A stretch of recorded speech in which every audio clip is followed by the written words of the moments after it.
For my entire life, Christmas meant one thing: going home. My parents lived in a pretty brick house in a quiet, snowy town. Every December, I would pack my suitcase with the same happy feeling. I would fly across the country to my old bedroom. Well, it was the guest room. But it was always my room. The quilt on the bed was the one my grandmother made. The little desk by the window was where I wrote my high school essays. The smell of my mom's cinnamon candles would fill the hallway. It was my anchor. It was the one place I truly relaxed all year. My own life was very different. I lived in a noisy city apartment. I worked as an assistant editor at a small publishing house called Willow Press. My job was to read through this slush pile.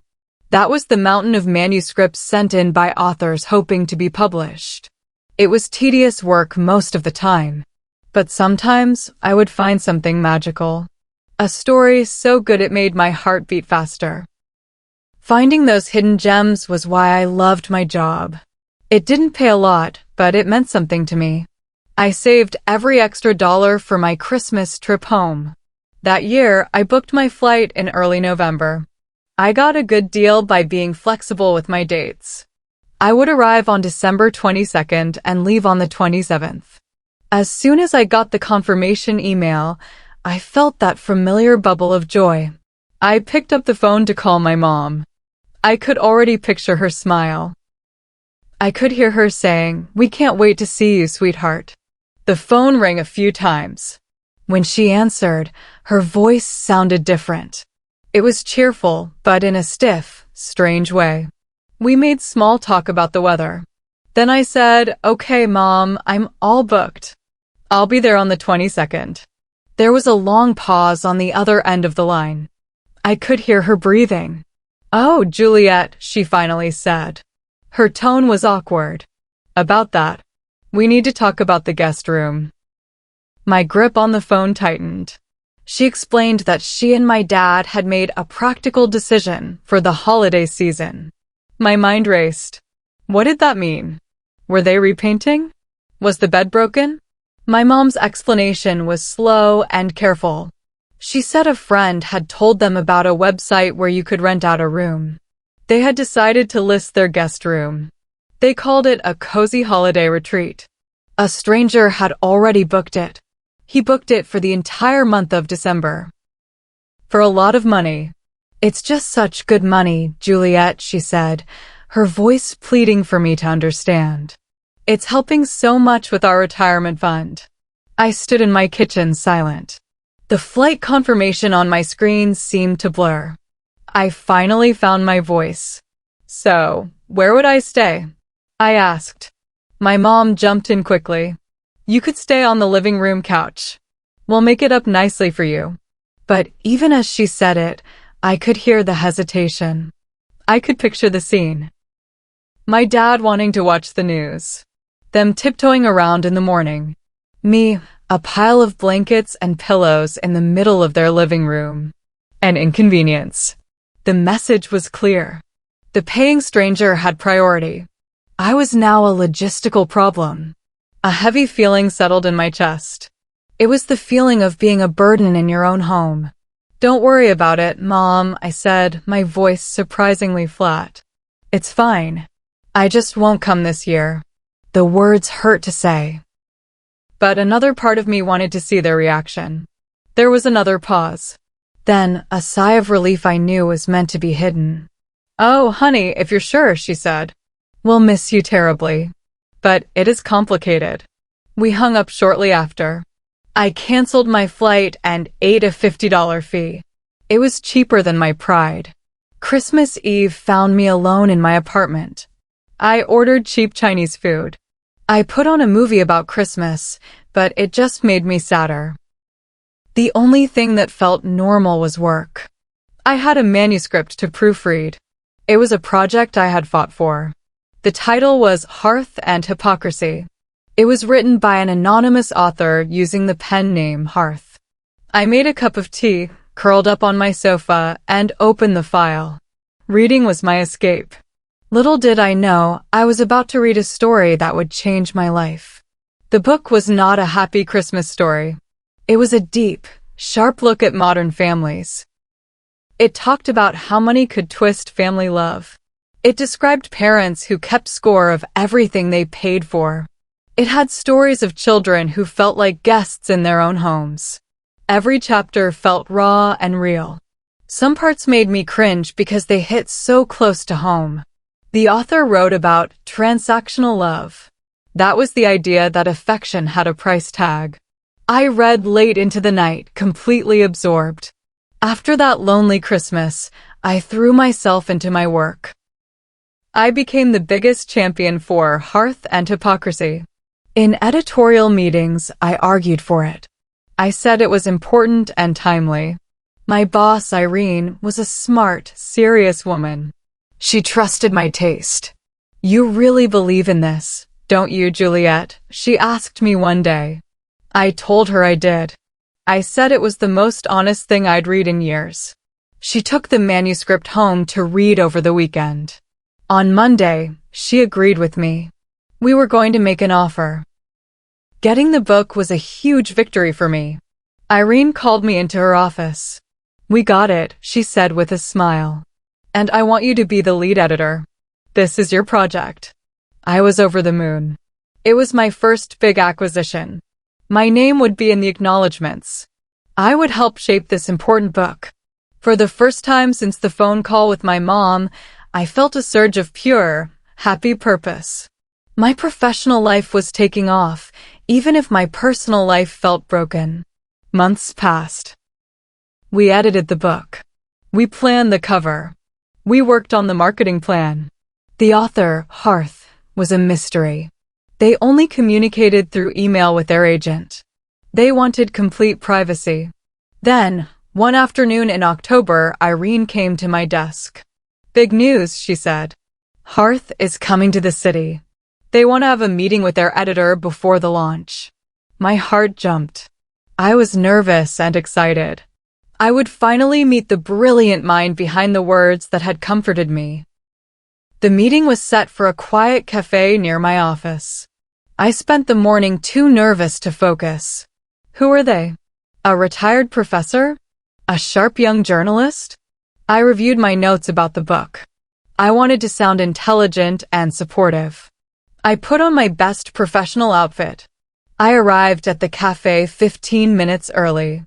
I wanted to choose a good table and settle my nerves. I pushed open the door, the bell jingling above me. I scanned the room. And then I froze. The cafe was cozy with soft lighting. Only a few tables were occupied.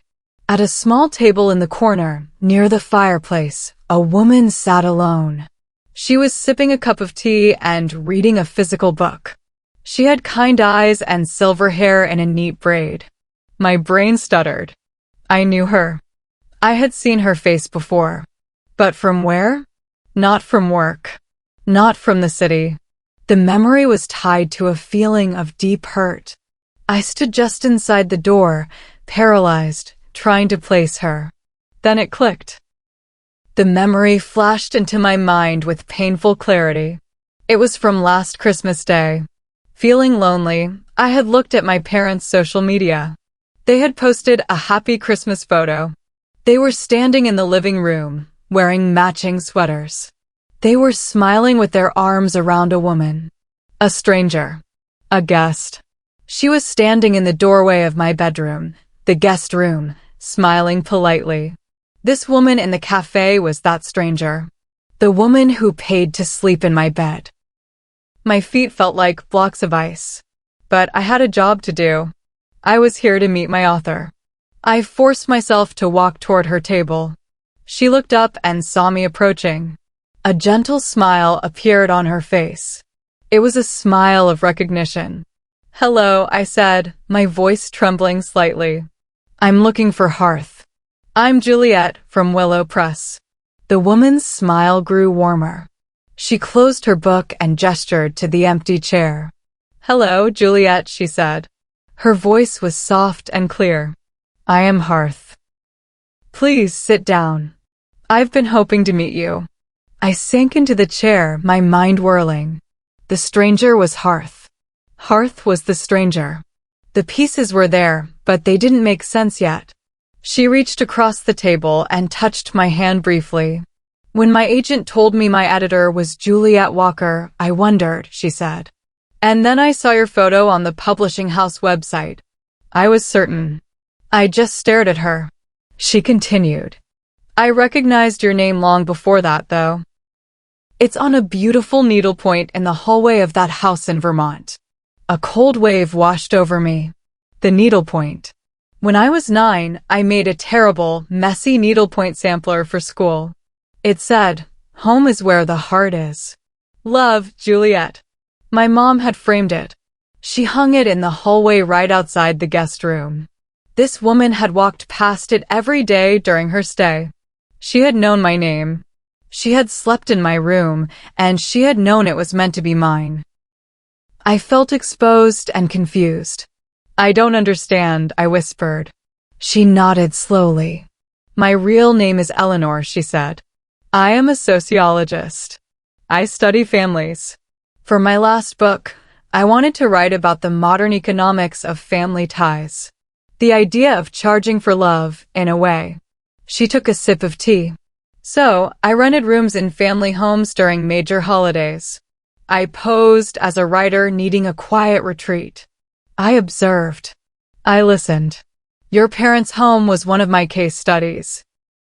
Each word felt like a stone dropping into my stomach.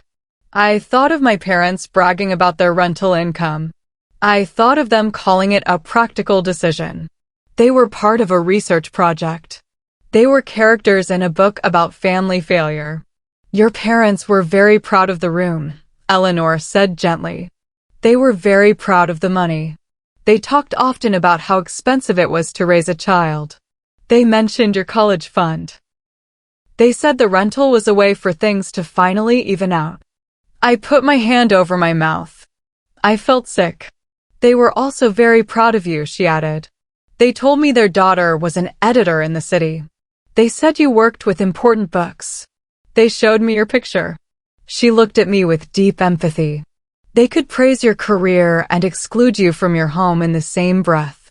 That contradiction was central to my chapter on performative generosity. It's when love is for show, but actions are for profit. A single tear escaped and rolled down my cheek. She was describing my life. I sat there for a long minute, trying to breathe. The sounds of the cafe faded away. My hurt was no longer a private, shameful thing. It was data. It was a chapter in a book. This woman had seen it all from the inside. Why are you telling me this?